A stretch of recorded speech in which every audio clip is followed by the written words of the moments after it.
নমস্কার।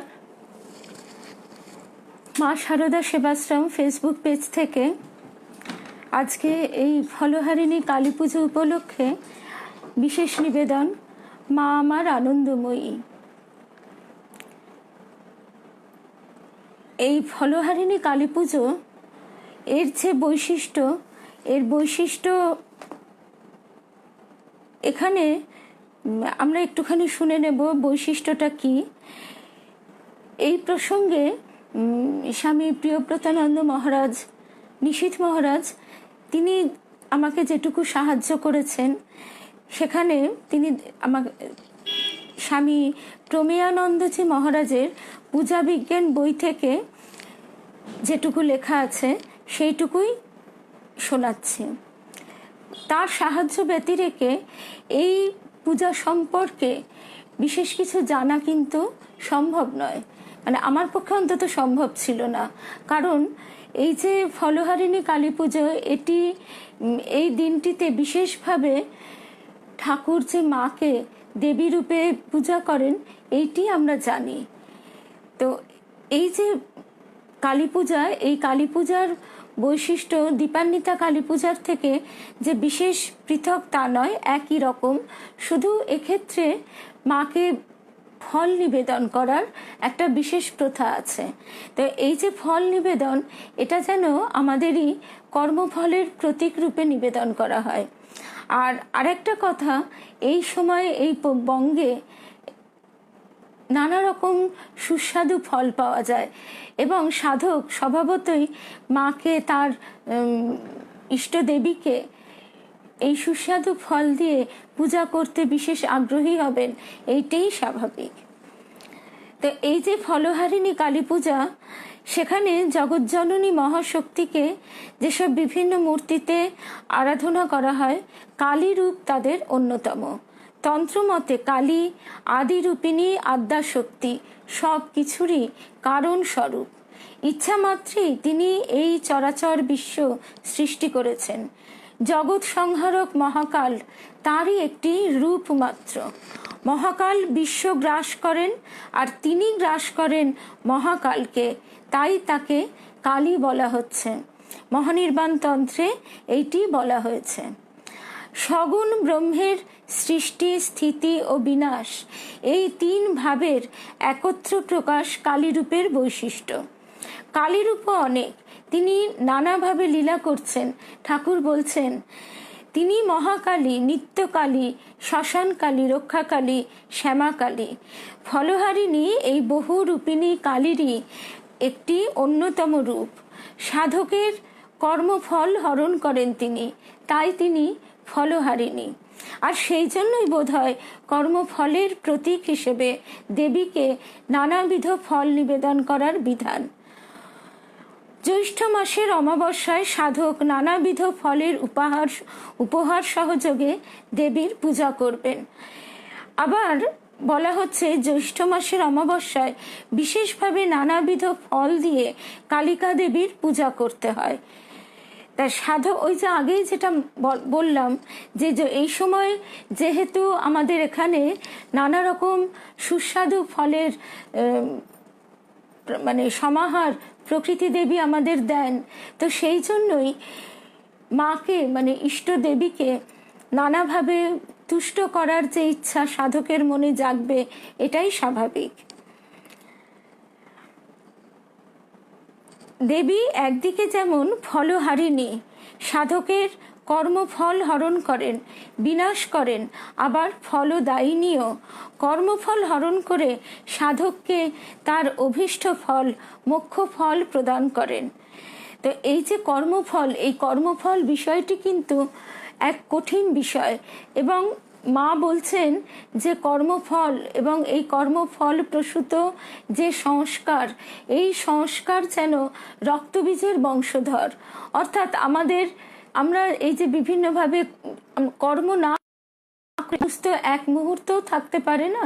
তো এই যে আমরা বিভিন্ন কর্মবন্ধনে জড়িয়ে পড়ি, সুকর্ম বা দুষ্কর্ম যাই হোক না কেন, সেই কর্মের ফল ফলবে। এবং সবচেয়ে যেটা ভয়ঙ্কর কথা, যেটা আমরা সেভাবে চিন্তা করি না বা জানি না, সেটি স্বামী বিবেকানন্দ বলছেন যে কর্ম কীরকম, যে তুমি তোমার মানসিক কর্মেরও কিন্তু বিরাট ভূমিকা আছে।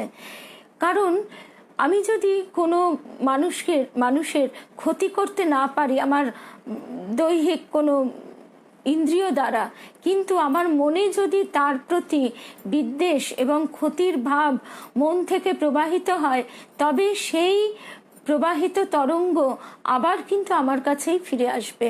তো এই যে আমাদের যে বিরাট কর্মফলের যে একটা প্রবাহ, এবং সেই প্রবাহের মধ্যে আমরা কিন্তু একটি সুতোর সঙ্গে আরেকটি সুতো, একটি সংস্কারের সঙ্গে আরেকটি সংস্কারের মাধ্যমে ভীষণভাবে জড়িয়ে পড়ছি, এবং তার থেকেই সৃষ্টি হচ্ছে কর্মফল, সংস্কার ইত্যাদি।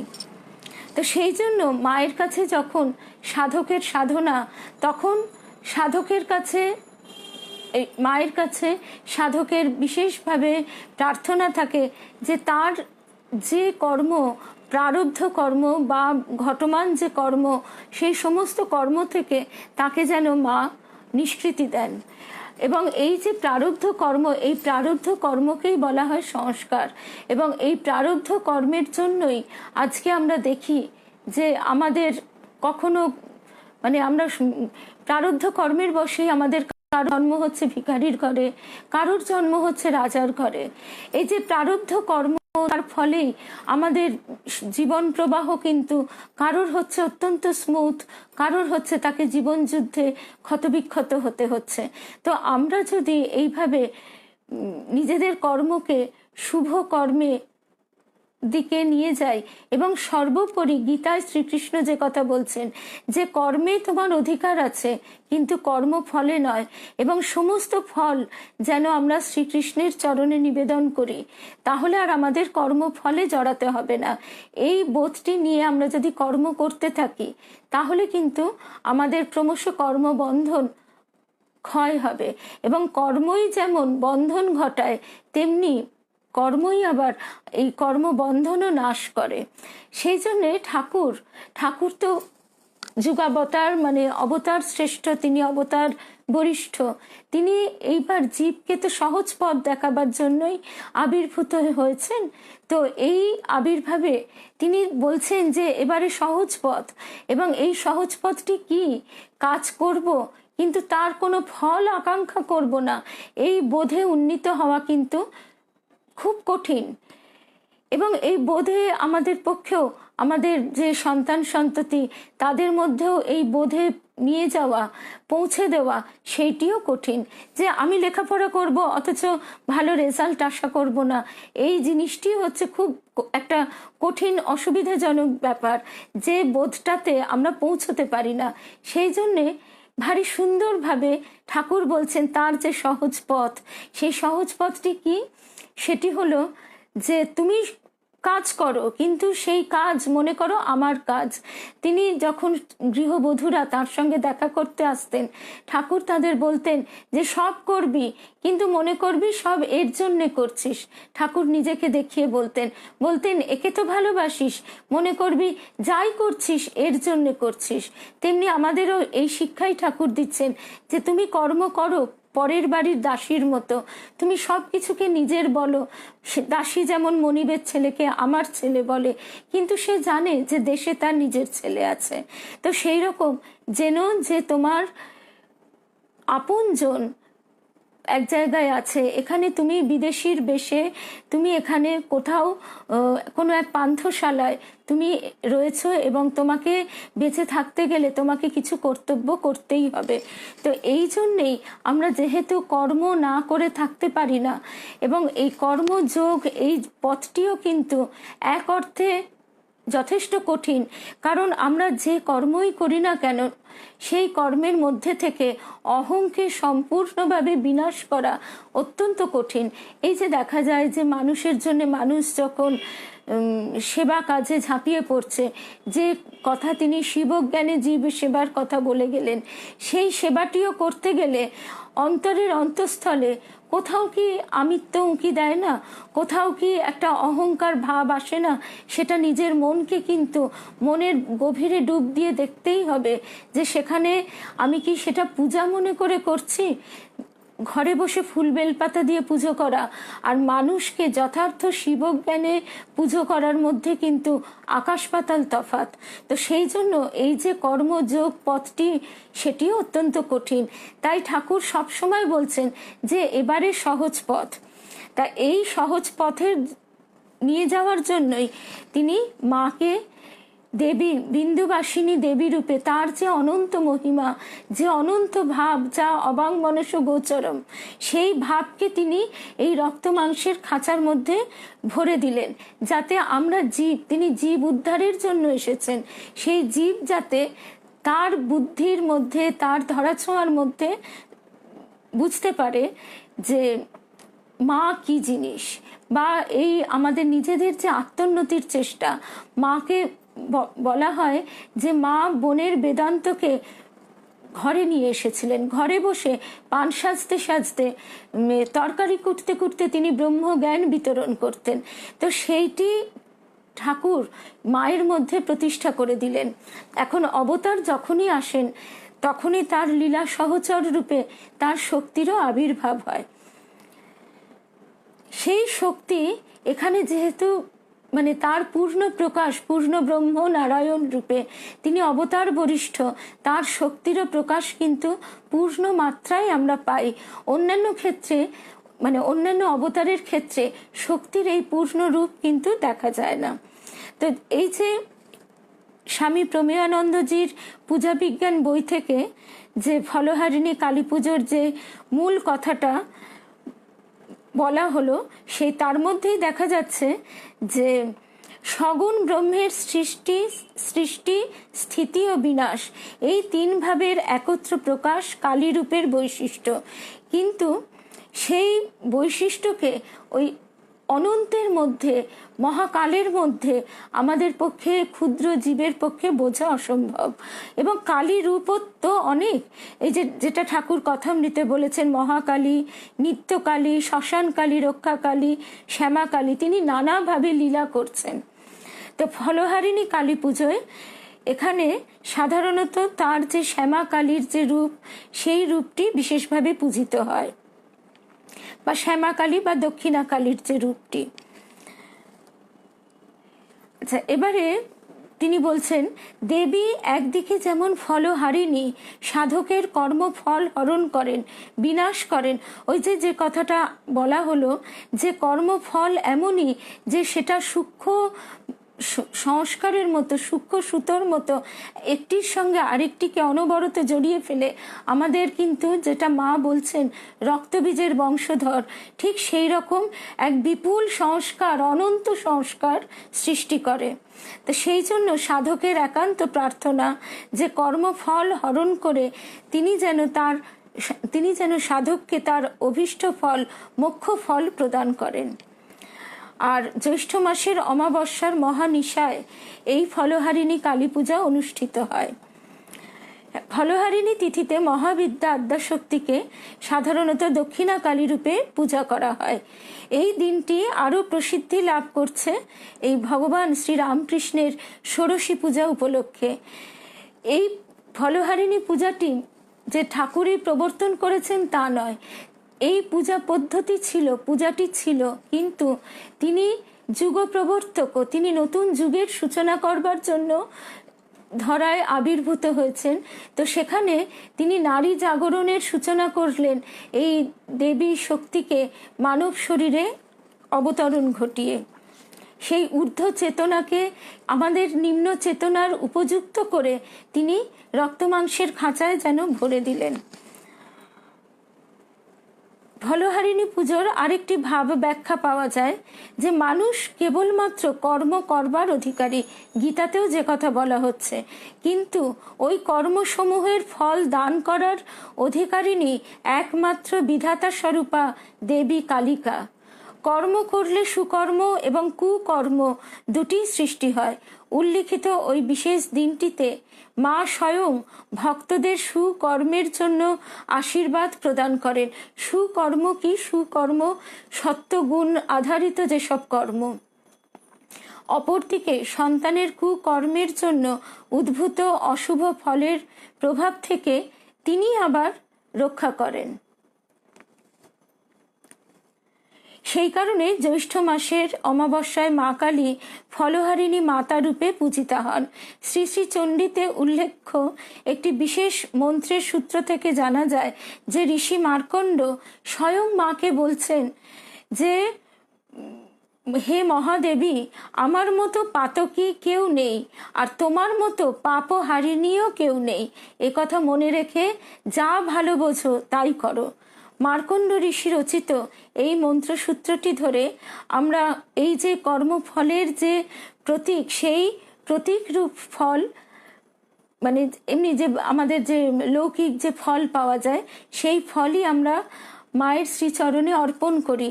এবং এই যে ঠাকুর যে প্রার্থনা শেখাচ্ছেন যে আমার ভালো মন্দ, বৈধ অবৈধ, শুভ অশুভ সব তোমার শ্রীচরণে নিবেদন করলাম, আমার ধর্ম অধর্ম সব কিছু। কিন্তু মা তিনি একমাত্র সত্যকে মায়ের কাছে দেননি, কারণ তিনি নিজেই তো সত্য স্বরূপ।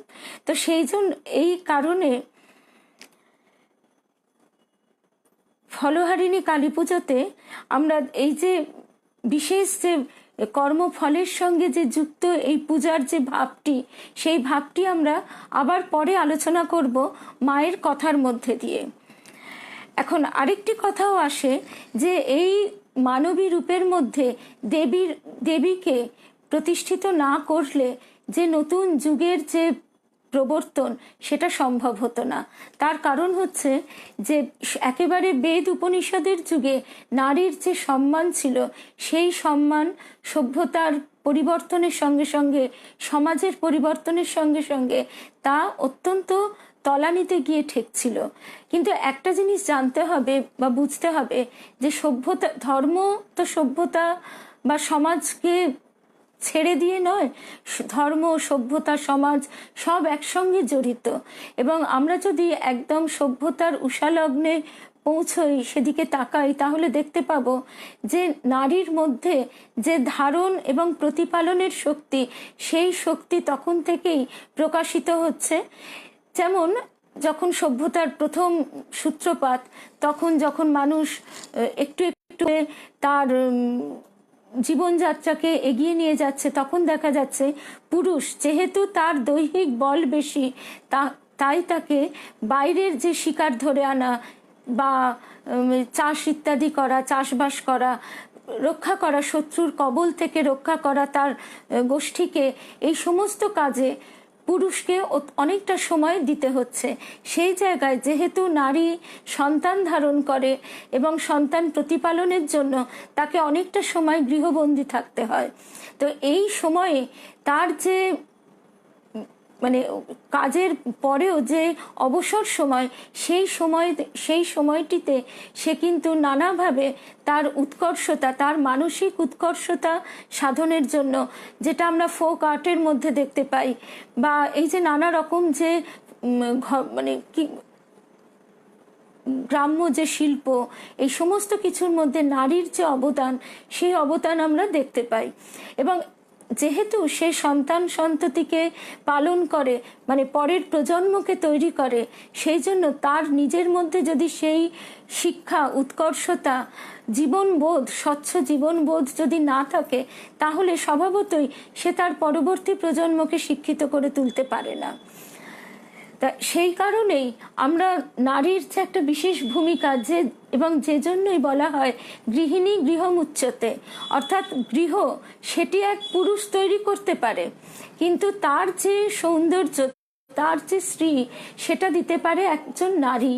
এবং নারীর মধ্যে এই যে ধারণ করা, প্রতিপালন করার ক্ষমতা যুগ যুগ ধরে ঘটে আসছে, সেটা সে শুধু যে মাতা রূপে বা পত্নী রূপে তা নয়, কন্যা রূপে, বন্ধু রূপে, সব রকমভাবেই কিন্তু তার যে সেবা শ্রী, তার যে নমনীয়তা, সেই ভাবটা প্রকাশিত হয়। আর স্বামী পূর্ণাত্মানন্দ মহারাজ একটি ভারী সুন্দর দিকে আমাদের দৃষ্টিপাত করাচ্ছেন, যে তিনি বলছেন যে পুরুষ যুগের পর যুগ নারীর কাছ থেকে এই সেবা, শ্রী, কমনীয়তা, নত নম্রতা, যে ভালোবাসা, এইটি পেয়ে পেয়ে সেটিকে সে হকের পাওনা মনে করছে। এবং কোনো জিনিসই মানুষ যখন সহজে পেয়ে যায় সে তার যথার্থ মূল্য দিতে পারে না।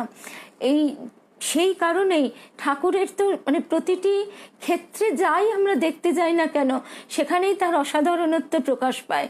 তাই আমরা জানি যে তার দক্ষিণেশ্বরের থাকাকালীন এবং পরবর্তী সময়েও তাকে কত বিপরীত অবস্থার সম্মুখীন হতে হয়েছিল, এবং আমাদের আজকে বলতে গেলে চোখে জল এসে যায় যে তাকে পদাঘাত অবধি সহ্য করতে হয়েছিল।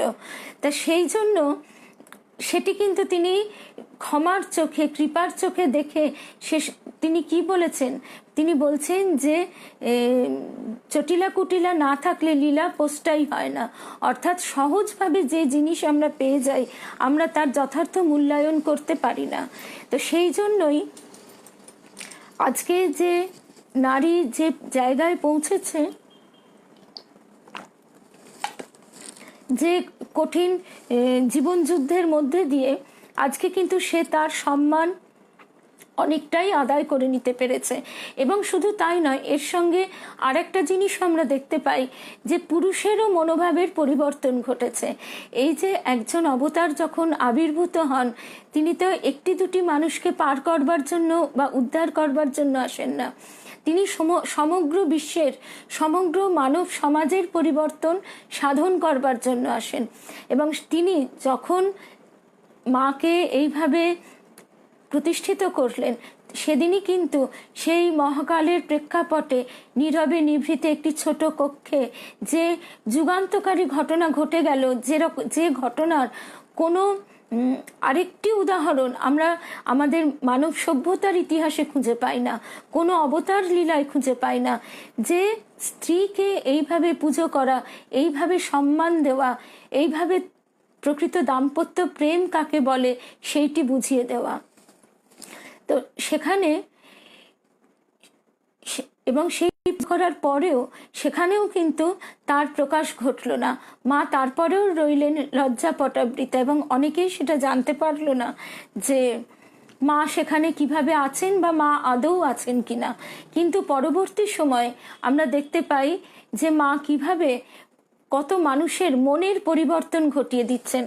একটা বিপ্লব সমাজে যুদ্ধ দিয়েই যে সেই বিপ্লব ঘটানো যায় তা নয়, কারণ সেখানে শাসন করে ভয় দেখিয়ে একটা মানুষকে বশীভূত করা একরকম।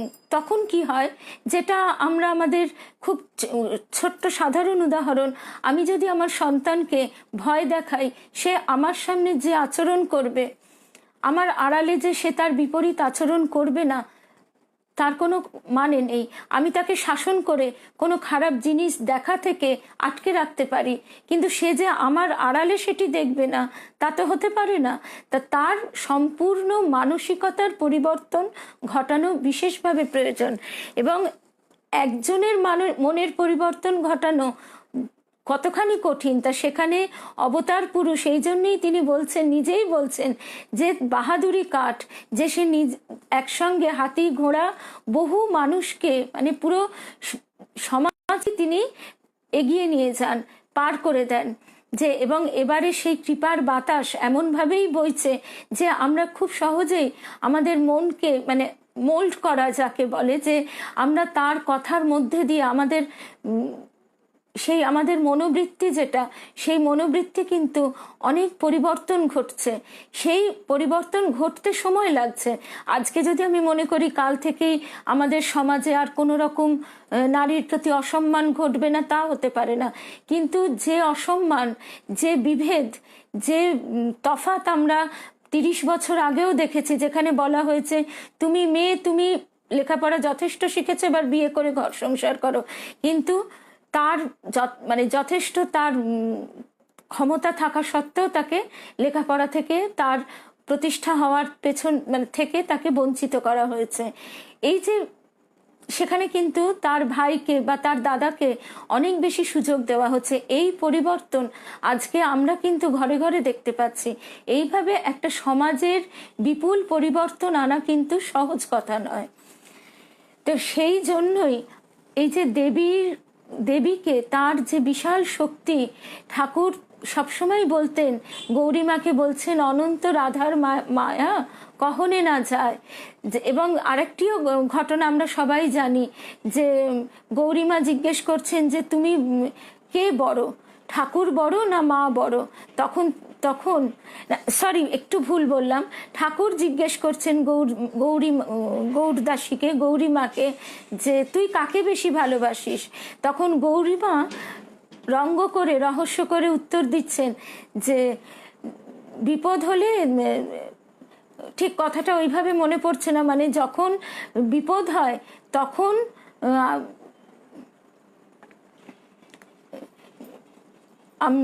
যখন মানে ঠাকুর স্বয়ং যখন বিপদে পড়েন তখন তিনি মায়ের শরণাপন্ন হন।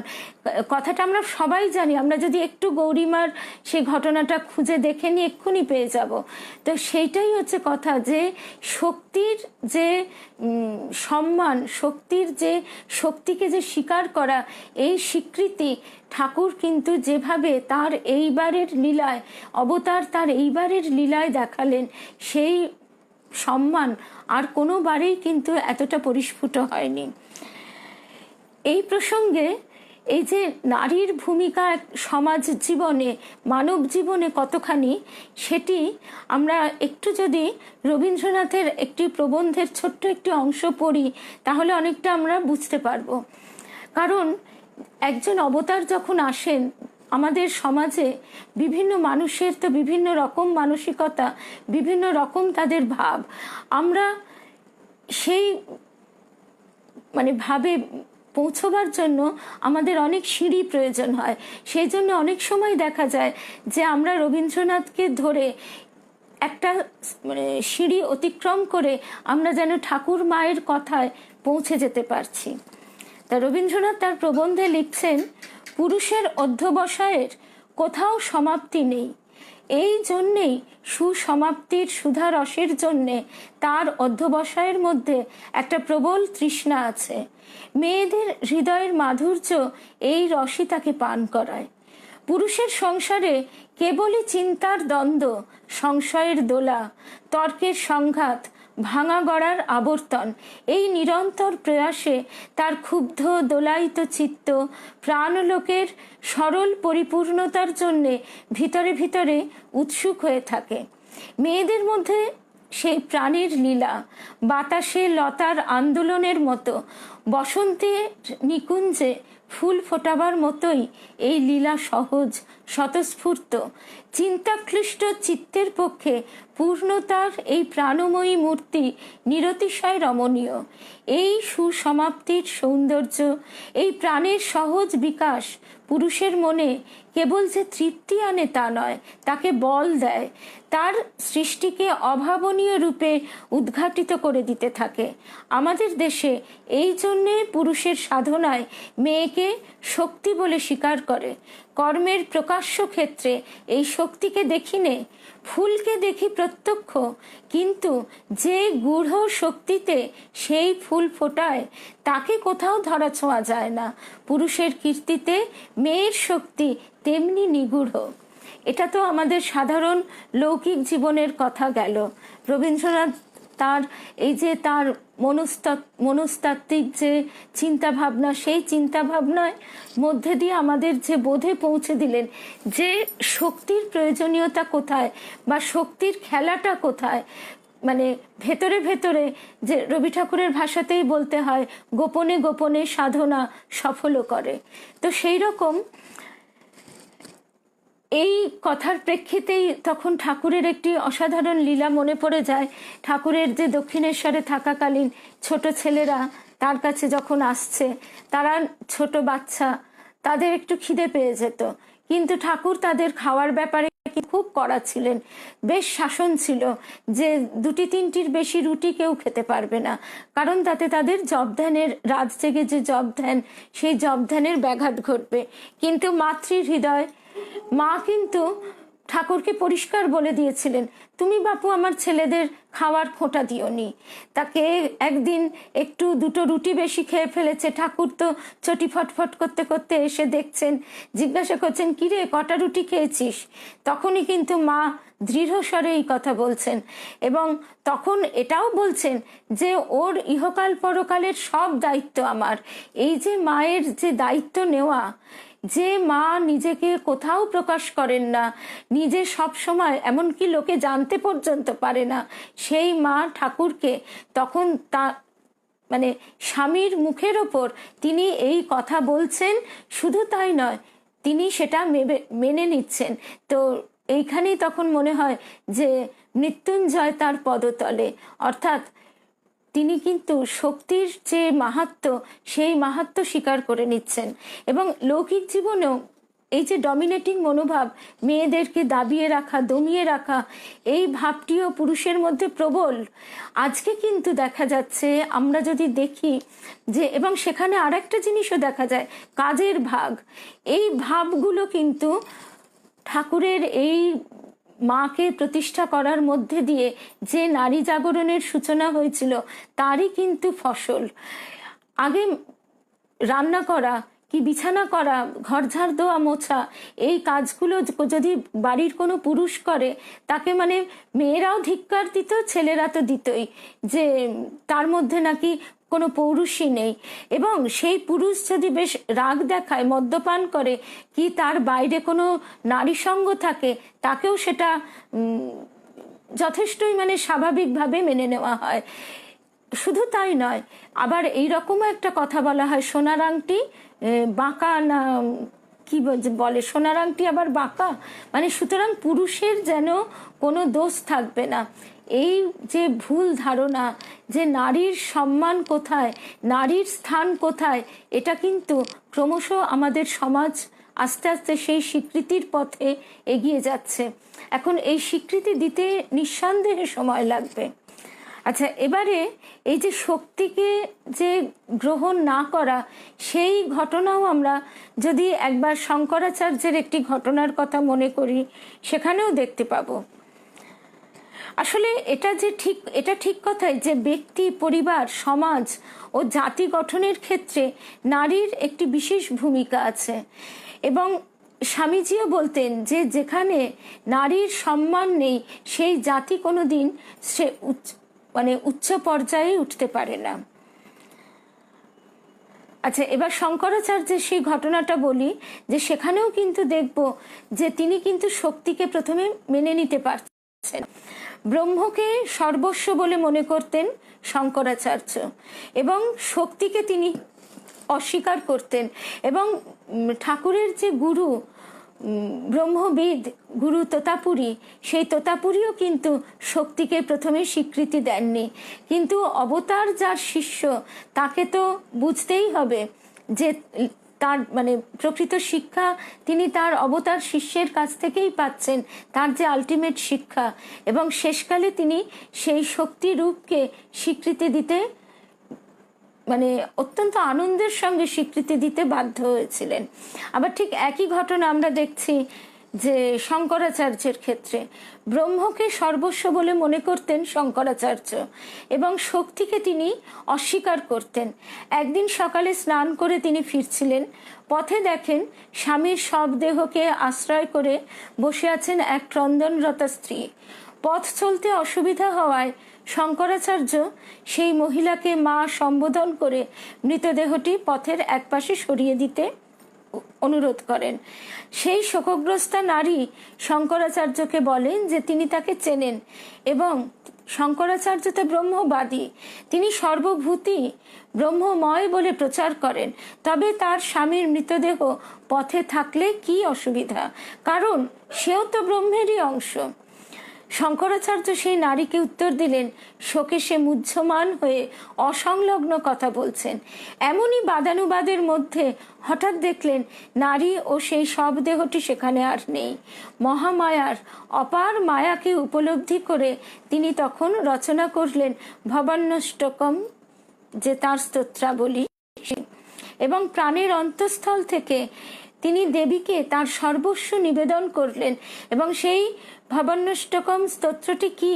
ন তাত ন মাতা ন বন্ধুর ন দাতা ন পুত্র ন পুত্রী ন ভৃত্য ন ভর্তা ন জায়া ন বিদ্যা ন বৃত্তির মমৈব গতিস্তং গতিস্তং তমেকা ভবানী। একমাত্র এই ভবানী অর্থাৎ মহাশক্তি মহামায়া, তিনি একমাত্র গতি। সমস্ত কিছুর মূল হচ্ছেন এই মহাশক্তি, কারণ শিব তিনি তো সব। ঠাকুর এটি ভারী সুন্দরভাবে বুঝিয়ে দিচ্ছেন যে সাপ যখন স্থির সেও সাপ, আবার যখন সে এঁকে বেঁকে চলছে তার তির্যক গতি তখনও সে সাপ, আবার জল যখন স্থির তখনও সে সমুদ্র, আবার সে যখন তরঙ্গায়িত সেই ঢেউ হচ্ছে তার শক্তির নানা রকম রূপের বিভঙ্গ। তা সেই জন্য সেই শঙ্করাচার্য তখন যে মহামায়া আদ্যাশক্তি, সেই আদ্যাশক্তির স্বরূপ অনুভব করে তিনি লিখলেন যে স্তোত্রটি, তার মূল অর্থ হচ্ছে, আমার মা নেই, বাবা নেই, এই সংসারে কেউ নেই, বিদ্যা নেই, জীবিকা নেই, হে ভবানী তুমি আমার একমাত্র গতি, তুমি গতি। অপার সংসারে আমি সর্বদাই মহা দুঃখে ভীত, আমি বাসনাগ্রস্ত লোভযুক্ত কুৎসিত সংসার বন্ধনে আবদ্ধ হয়ে তোমার শরণাগত হয়েছি। হে ভবানী আমি দান ও ধ্যান যোগ জানি না, আমি কখনো পুণ্য জানি না, ব্রতও জানি না। হে ভবানী তুমি গতি। আমি সর্বদাই কুকর্মে রত, কুবুদ্ধিপূর্ণ, আচারহীন। এখানে আমাদের মনে রাখতে হবে আচারহীন, কু বাক্যে তৎপর। এখানে কু কথাটার অর্থ কি? কু কথাটার অর্থ কিন্তু খারাপ কাজ, ভালো কাজ ইত্যাদি নয়। কারণ সমাজ ভেদে, যুগ ভেদে, কাল ভেদে, দেশ ভেদে কু এবং সু পরিবর্তিত হয়। একসময় পুরুষের বহুবিবাহ কিন্তু সুকর্মরূপে পরিগণিত হতো, আজকে যেটা কুকর্মরূপে পরিগণিত হয়। সুতরাং কু হচ্ছে সেইটি যেটি আমাকে ঈশ্বর থেকে দূরে সরিয়ে নিয়ে যায়, আর সু হচ্ছে সেইটি যেটি আমাকে ঈশ্বরাভিমুখী, ঈশ্বর চেতনার দিকে নিয়ে যায়। আমি সর্বদাই কুকর্মে রত, কুবুদ্ধিপূর্ণ, আচারহীন, কুবাক্যে তৎপর। হে ভবানী তুমি আমার গতি।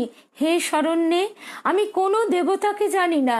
হে শরণ্যে আমাকে বিবাদে, বিষাদে, প্রমাদে, প্রবাসে, জলে, অনলে, শত্রু মধ্যে সর্বদা রক্ষা করো। হে ভবানী আমি সদাই অনাথ, দরিদ্র, রোগগ্রস্ত, দীন, সর্বদা বিপদের মাঝে পড়ে সর্বপ্রকারে বিনষ্ট হয়েছি। হে ভবানী তুমি অগতির গতি। ঠিক যেরকম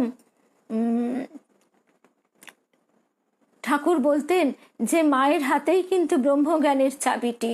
একবার উদ্বোধনে যখন গোলাপ মা ওপর থেকে চেঁচিয়ে শারদানন্দ মহারাজকে জিজ্ঞাসা করছেন যে আচ্ছা শরৎ বলতো আগে কেন শক্তি পূজা করা হয়, তখন তিনি উত্তর দিচ্ছেন মায়ের আঁচলে যে ব্রহ্মজ্ঞানের চাবিটি বাঁধা। তো সুতরাং আমরা যতক্ষণ না সেই মায়ের শরণাগত হচ্ছি ততক্ষণ কিন্তু আমাদের পক্ষে কিছুতেই ঈশ্বরাভিমুখী হওয়া সম্ভবই নয়। এই যে ঠাকুর শ্রী রামকৃষ্ণ ষোড়শী পূজা, এই ষোড়শী পূজা বা এই যে ফলহারিণী কালী পূজা যেটি, এটি তো তিনি প্রবর্তন করেছেন তা নয়, এটি শাস্ত্রমতে আগে থেকেই আছে। তো এই পূজাটি তিনি বিগ্রহে, শঙ্খে, যন্ত্রে করতে পারতেন, কিন্তু তিনি তা করলেন না। তিনি শ্রী শ্রী মাকে পূজা করলেন। কেন করলেন সেটিও তিনি মায়ের সম্পর্কে যে কথাটি বলেছেন সেই কথাটি যদি চিন্তা করি আমরা এর উত্তর পেয়ে যাই। মা বলছেন ঠাকুর বলছেন মায়ের সম্পর্কে, ও শারদা সরস্বতী এবার জ্ঞান দিতে এসেছে। রূপ থাকলে পাছে অশুদ্ধ চোখে দেখে লোকে, পাছে তার কল্যাণ হয়, তাকে অশুদ্ধ চোখে দেখে, জীব তাকে পাছে অশুদ্ধ চোখে দেখে এবং তাতে লোকের অকল্যাণ হয়, তাই এবার রূপ ঢেকে এসেছে। স্বামীজি মাকে জ্যান্ত দুর্গা বলে সম্বোধন করেছেন এবং মা স্বয়ং নিজের ভ্রাতুষ্পুত্র শিবু দাদাকে বলেছিলেন, লোকে বলে কালী, কিন্তু এই যে দুর্গা, কালী, সরস্বতী আখ্যা মায়ের স্বরূপকে সম্পূর্ণভাবে ব্যাখ্যা করে না। এই যে দেবী সমূহ, এই যে দেবীর যে রূপ দুর্গা, কালী, সরস্বতী মায়ের বিভূতি অংশ, বিভূতি মায়ের বিভূতি বা অংশ। দেবী ষোড়শীর যে স্বরূপের চিত্র পাওয়া যায়, সেই চিত্রের সাথে মায়ের, শ্রী মায়ের স্বরূপ যেন মিলেমিশে যাচ্ছে। সুতরাং এটা আমাদের অকপটে স্বীকার করতেই হবে যে শ্রী শ্রী মা স্বরূপত হলেন ষোড়শী বা ত্রিপুরা সুন্দরী, যার মধ্যে যে সৃষ্টি, স্থিতি, প্রলয়, সর্বশক্তি যার মধ্যে কেন্দ্রীভূত। এবং ঠাকুরের মধ্যে মায়ের শক্তি, এই যে নিদ্রিতা আদ্যা শক্তি যে মায়ের মধ্যে রয়েছে, তো ঠাকুর সেই নিদ্রিতা আদ্যা শক্তির উদ্বোধন ঘটালেন মায়ের মধ্যে। এবং ফলস্বরূপ ঠাকুরের কাছে যখন ভক্ত সমাগম শুরু হলো, ঠাকুরের নাম প্রচার শুরু হলো, তখন এই যে মাকে যে তিনি তার সর্বফল অর্পণ করেছিলেন, সেই সর্বফল মায়ের ভেতর দিয়ে বিকশিত হয়ে, প্রকাশিত হয়ে, প্রচারিত হতে থাকলো। এবং তিনি কাশীপুর উদ্যানবাটিতে যখন এই দেহটা ছেড়ে তিনি চলে যাবেন, সেই সময় তিনি বলছেন মাকে যে এ আর কি করেছে, এর থেকে অনেক বেশি তোমাকে করতে হবে। আবার এই যে ঋগ্বেদে যে দেবী সূক্ত, সেই দেবী সূক্তে কি বলা হচ্ছে? দেবী সূক্তে বলা হচ্ছে যে তিনি বিশ্ব পিতারও প্রসবিতা, প্রসবকারিণী। আবার আরেকটি বলা হচ্ছে যে এই পরমাত্মাই, মাকে পাওয়া এবং পরমাত্মা সাক্ষাৎ করা একই কথা। সুতরাং মায়ের স্বরূপ সম্পর্কে যদি আমরা ধারণা করতে যাই, তাহলে আমাদের এই দেবী সূক্ত পড়া বিশেষভাবে প্রয়োজন।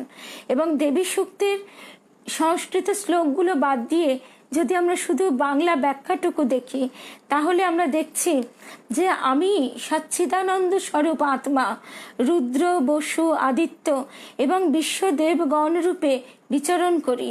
দেবী স্বয়ং কথা বলছেন, মিত্র, বরুণ, ইন্দ্র, অগ্নি এবং অশ্বিনী কুমার দ্বয়কে আমি ধারণ করি।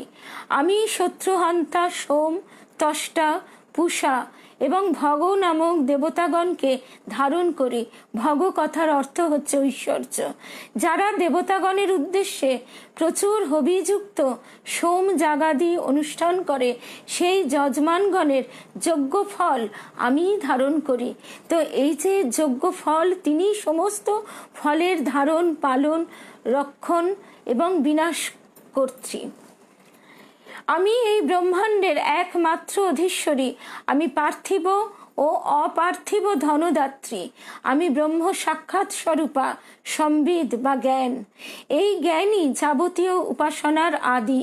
আমি প্রপঞ্চরূপে বহু ভাবে অবস্থিতা। আমি ভূরি ভাবে অনন্ত জীবে প্রবিষ্টা।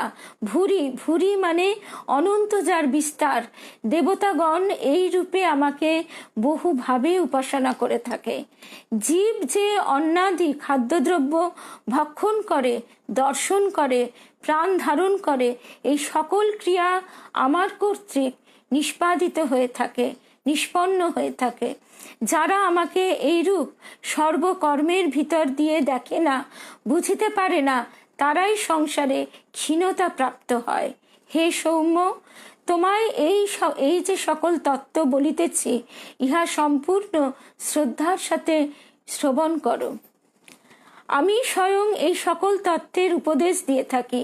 দেবতাগণ এবং মনুষ্যগণ কর্তৃক ইহাই পরিসেবিত। আমি যাকে ইচ্ছা করি তাকে সর্বাপেক্ষা উন্নত পদ প্রদান করি। যে এই যে আমরা তাই গানে পাচ্ছি সাধক কবি গাইছেন, তুমি পঙ্গুরে লঙ্ঘাও গিরি। তিনি যে পঙ্গু তাকে তিনি পর্বত লঙ্ঘন করিয়ে দেন। তাই তিনি বলছেন, আমি যাকে ইচ্ছা করি তাকে সর্বাপেক্ষা উন্নত পদ প্রদান করি, তাকে ব্রহ্মা করি, তাকে ঋষি করি, তাকে আত্মজ্ঞান ধারণ উপযোগিনী মেধা প্রদান করে থাকি। এই যে আত্মজ্ঞান ধারণ উপযোগী, আমরা আত্মজ্ঞান চাইলেই তো হবে না, সেটি ধারণ করবার উপযুক্ত আমাদের হতে হবে, এবং সেই উপযুক্ত আধার তিনি প্রস্তুত করে দেন।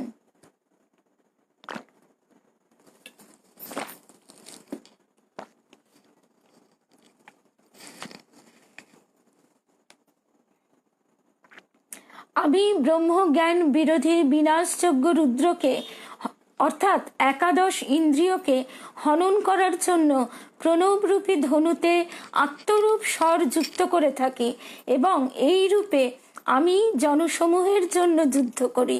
আমি স্বর্গ ও মর্তলোকে সর্বতোভাবে অনুপ্রবিষ্ট। আমি জগৎ পিতাকে প্রসব করি। ইহার উপরিভাগে আনন্দময় কোষ, অভ্যন্তরস্থ বিজ্ঞানময় কোষে আমার কারণ শরীর অবস্থিত। ঠিক মায়ের মুখে আমরা এই কথারই প্রতিধ্বনি শুনতে পাই। যখন একজন ব্রহ্মচারী মহারাজ জিজ্ঞাসা করেন, মা তখন পূজা করছেন, মাকে তিনি জিজ্ঞাসা করছেন যে ঠাকুরকে মা তুমি কি রূপে দেখো? তখন মা কিন্তু দৃঢ় কণ্ঠে বলেন গম্ভীরভাবে, সন্তান রূপে। তো সেই জন্য তিনি বলছেন দেবী সূক্তে, আমি জগৎ পিতাকে প্রসব করি। ইহার উপরিভাগে আনন্দময় কোষ। এই যে মা যে আমাদের আনন্দময়ী, মায়ের কাছে তাই সাধকের প্রার্থনা, মা গো আনন্দময়ী নিরানন্দ করো না। অভ্যন্তরস্থ বিজ্ঞানময় কোষে আমার কারণ শরীর অবস্থিত। আমি সমগ্র ভুবনে অনুপ্রবিষ্ট হয়ে অবস্থিতা। ওই যে দূরবর্তী স্বর্গলোক, তাহাও আমি স্বকীয় শরীর দ্বারা স্পর্শ করে আছি। আমি যখন বায়ুর ন্যায় প্রবাহিত হই, তখনই এই সমগ্র ভুবনের সৃষ্টি আরম্ভ হয়।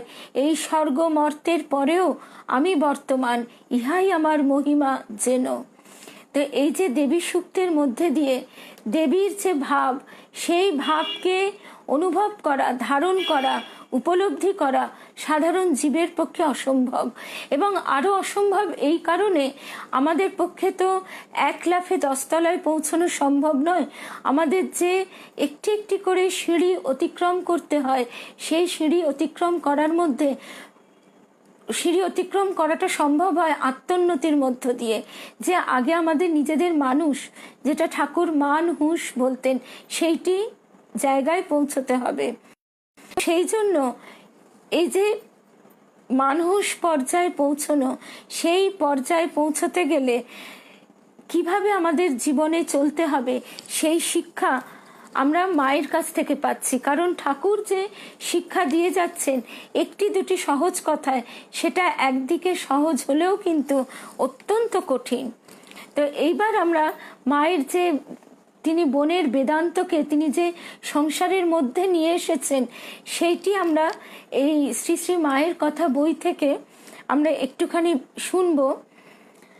স্বামী অরূপানন্দ মহারাজ তিনি বলছেন, তিনি তখন ব্রহ্মচারী রূপে মায়ের সঙ্গ করছেন। তিনি বলছেন, মা এত দেখি শুনি, তবু আপনার মা বলে জানতে পারলাম না। তিনি মাকে বলছেন, তখন মা উত্তর দিচ্ছেন, বাবা আপনার না হলে এত আসবে কেন? যে যার সে তার, যুগে যুগে অবতার, আপন মা সময়ে চিনবে। তা এইটি হচ্ছে কথা, যে এই যে তার অনন্ত ভাব, অনন্ত রূপিণী, অনন্ত ভাবময়ী যে মা, সেই মাকে এই অবাঙ্মনসর গোচরম যে সত্তা তার, সেই সত্তাকে সাধারণ জীবের পক্ষে অনুভব করা, উপলব্ধি করা একান্ত কঠিন। তা সেই তিনি যদি কৃপা করে দর্শন দেন, তখনই কিন্তু ভক্ত তার বা সাধক তার দর্শন পায়।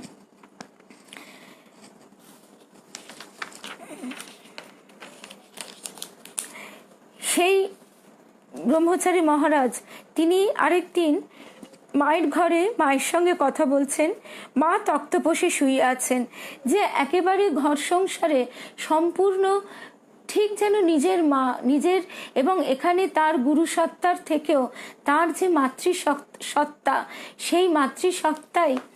শুভ সন্ধ্যা স্বপ্নাদি।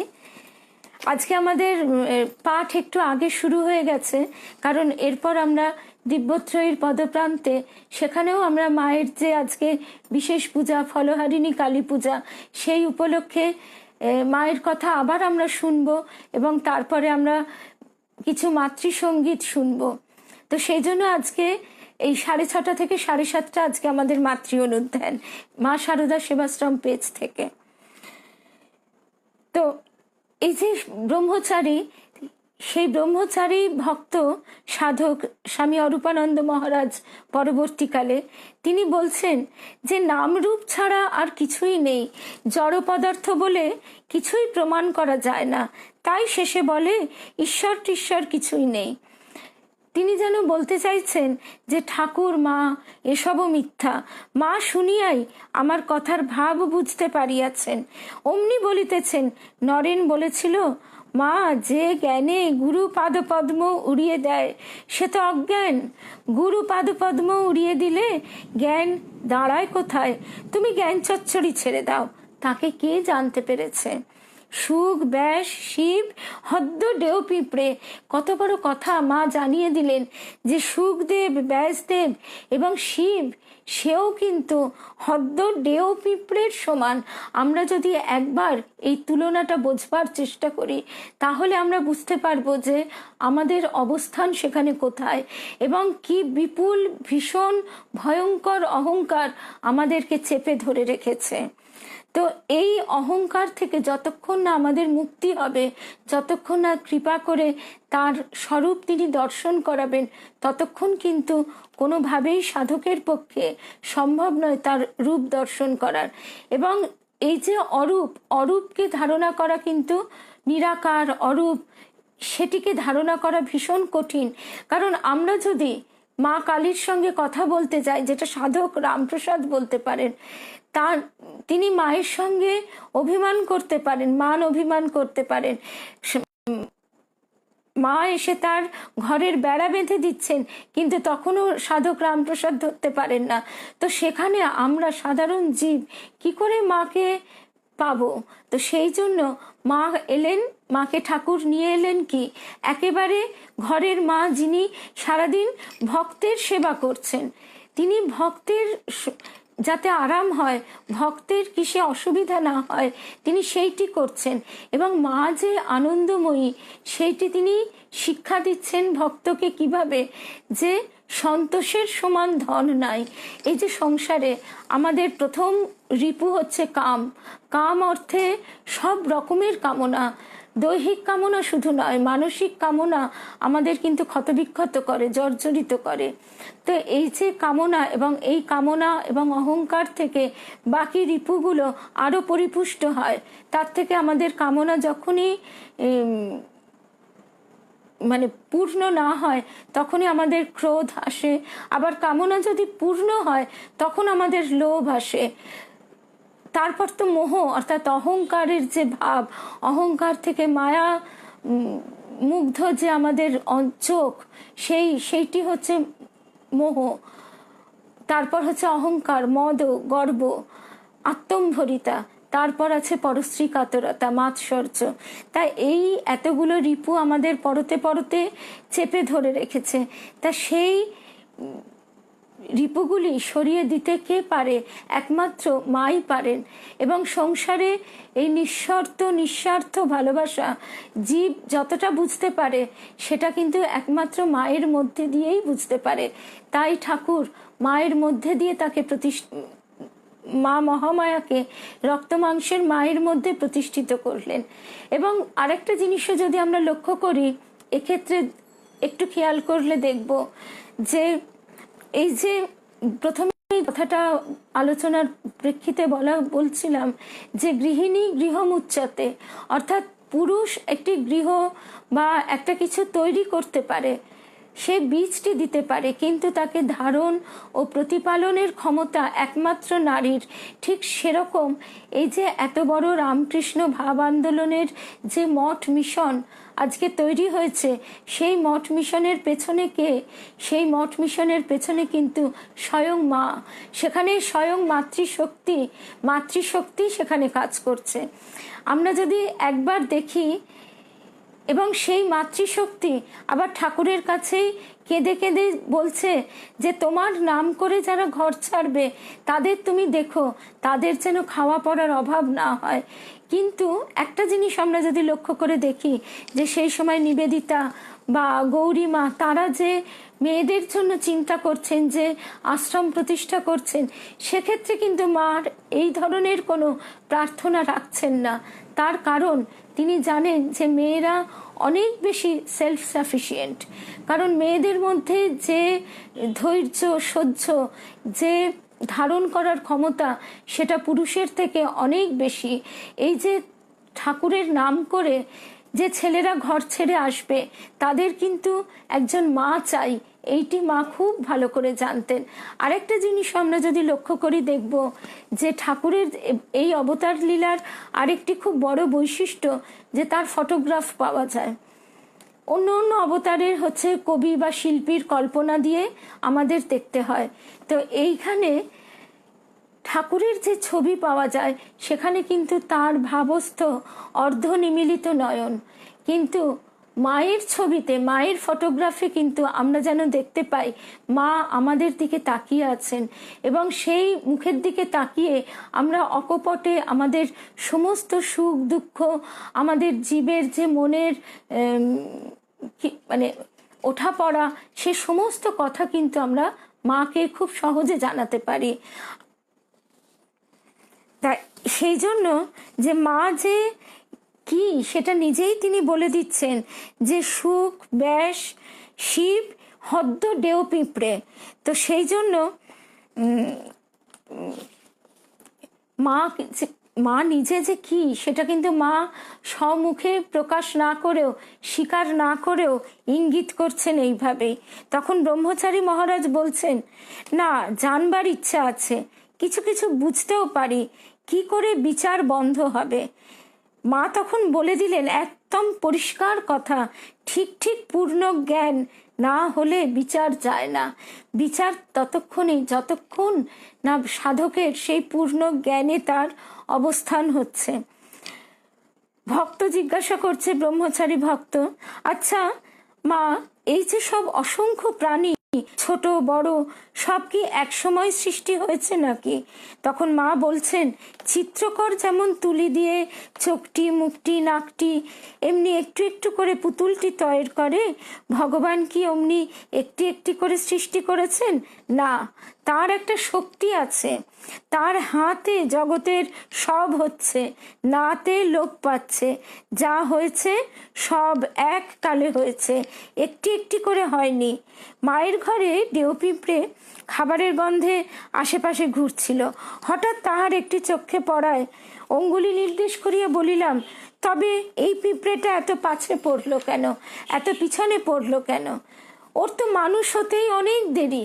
মা বলছেন, হ্যাঁ অনেক দেরি। পরে এই সৃষ্টি প্রসঙ্গেই বলছেন, কল্পান্তে সব যেন ঘুম থেকে ওঠে। কল্প হচ্ছে একটা বিরাট সময়। আমরা তো সময়ের বিচার করি আমাদের এই সূর্য এবং পৃথিবীর পরিপ্রেক্ষিতে, কিন্তু এই যে অনন্ত সময়, সেই কত কোটি বছর নিয়ে এক একটি কল্প তৈরি হয়। তো সেই রকম এই বিরাট সময়ের প্রেক্ষিতে যে শক্তির খেলা, সেই শক্তিরূপিণী মা ব্রহ্ম যে সব রূপে নিষ্ক্রিয়, এবং এই শক্তিরই যে বিকাশ, সৃষ্টির মধ্যে যে শক্তির বিকাশ, সেই সৃষ্টি প্রসঙ্গে মা কিন্তু ভক্তকে নানাভাবে বুঝিয়ে দিচ্ছেন। একেবারে ঘর সংসারে যেন মা আর ছেলে গল্প করছে, এইভাবে গল্প করতে করতে তারপরে মা বলছেন, জপ তপের দ্বারা কর্ম পাশ কেটে যায়, কিন্তু ভগবানকে প্রেম ভক্তি ছাড়া পাওয়া যায় না। জপ টপ কি জানো? ওর দ্বারা ইন্দ্রিয়গুলোর প্রভাব কেটে যায়। তো তো এইবারে আমরা যদি মায়ের এখানে তো এই অল্প সময়ের মধ্যে এই অনন্ত ভাবময়ী অনন্ত রূপিণী মায়ের কথা বলা অসম্ভব। তো মা যে কত কত ভক্তকে যে অদ্ভুত দর্শন দিয়েছেন সে কথা আমরা কিন্তু তার বই পড়লেই জানতে পারবো। তো সেই জন্য তিনি তার ভক্তকে এইটি বলে দিচ্ছেন যে তুমি যতই জপ তপ যাই করো, মায়ের কৃপা না হওয়া পর্যন্ত কিন্তু তাকে তুমি লাভ করতে পারবে না। এবং এই জপ টপের কি প্রয়োজন? শুধু এই যে ইন্দ্রিয়র প্রভাব, রিপুর প্রভাব, আমাদের মধ্যে যে মলিনতা, সেই মলিনতাগুলো কেটে যাওয়ার জন্যই আমাদের এই কাজগুলো করতে হবে। তারপরে মা আবার বলছেন, বৃন্দাবনে রাখালরা কি কৃষ্ণকে জপ ধ্যান করে পেয়েছিল? না, তারা আয়রে খারে নেড়ে এই করে কৃষ্ণকে পেয়েছিল। এবারে ব্রহ্মচারী মহারাজ তখন বলছেন, তার ভালোবাসা না পেলে তার জন্য প্রাণ কেন ব্যাকুল হবে? এইটি হচ্ছে আসল কথা। তার ভালোবাসা না পেলে তার জন্য প্রাণ কেন ব্যাকুল হবে? এ কথা তো আমাদের প্রত্যেকের। আমরা যদি তাকে, আমাদের যে এই সীমিত খণ্ডিত ইন্দ্রিয়, তার দ্বারা তো তাকে আমরা ধরতে ছুঁতে পারি না। তো সেই অনন্ত প্রেমময় যে রূপ তার, সেই রূপও আমরা কল্পনাই করতে পারি না। আমরা প্রেমকে আমাদের জীবত্ব দিয়ে বন্দি করে ফেলি। আমাদের জীবত্ব দিয়ে, আমাদের খণ্ডিত জীবত্বের যে দৃষ্টি, সেই দৃষ্টি দিয়ে প্রেমকে আমরা স্থূল জগতে নামিয়ে আনি। তো সেই জন্য সেই ভালোবাসা যে কি, সেই আনন্দ যে কি, সেটি বুঝতে গেলে আমরা যদি মায়ের কোনো বই পড়ি, যেমন মাতৃদর্শন বলে একটি বই থেকে আমরা সকালেই বলছিলাম, বেদান্ত দর্শন পেজ থেকে, যে শ্রী গোকুল তার যে অদ্ভুত দর্শনের কথা, এবং সেখানে তিনি বিদ্যুৎ স্পৃষ্টের মতো কিভাবে তার সারা শরীর কম্পিত হচ্ছে, তিনি কিভাবে আনন্দ উপলব্ধি করছেন, সেই কথা তিনি নিজেই বলছেন যে কতটুকু তিনি বলতে পারছেন। তো সেই জন্য প্রকৃত আনন্দ কি, প্রকৃত ভালোবাসা কি, সেটি বুঝতে গেলে আমাদের যে পর্যায়ে, যে উচ্চতায় পৌঁছতে হবে, আমরা সাধারণ জীব কিন্তু সেই উচ্চতায় পৌঁছতে পারি না। এবং সেই জন্যই এই ব্রহ্মচারী মহারাজের মতো আমাদের প্রত্যেকের প্রশ্ন, তার ভালোবাসা না পেলে তার জন্য প্রাণ কেন ব্যাকুল হবে? এবং আমাদের সেই ব্যাকুলতাই আসতে চায় না। তা সেই কারণে ঠাকুর কি বললেন? ঠাকুর এবার যে বারবার বললেন যে এবার সহজ পথ, এবার একমাত্র ওই কলা আর বাঁশ ছাড়া মলয়ের বাতাসে সব চন্দন হয়ে যাবে।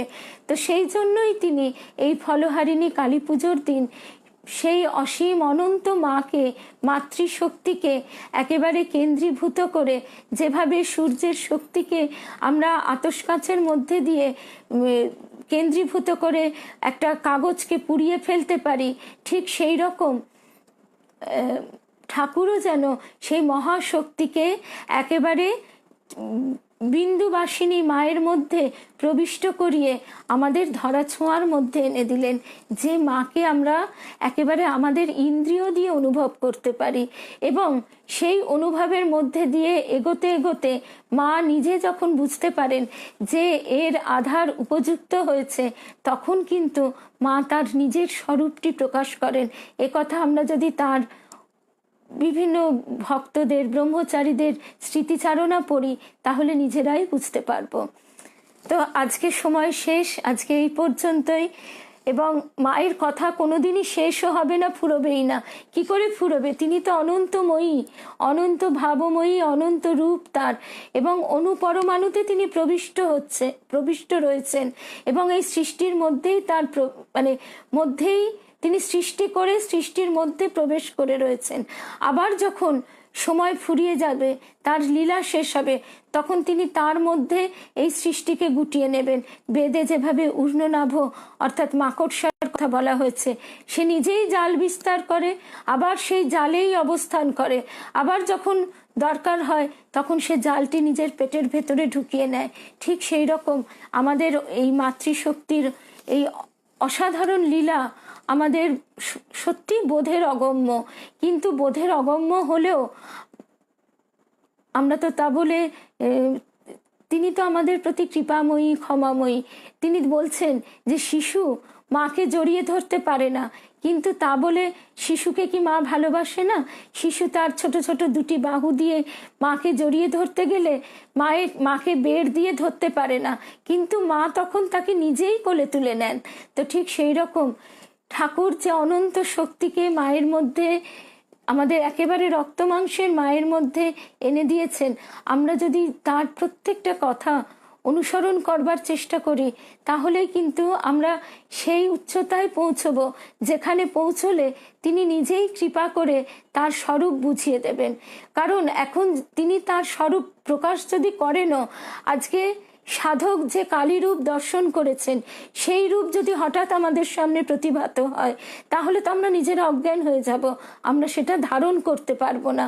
তা আগে আমাদের নিজেদের প্রস্তুত করতে হবে, এবং সেই প্রস্তুতির পথও মা স্বয়ং দেখিয়ে দিয়েছেন।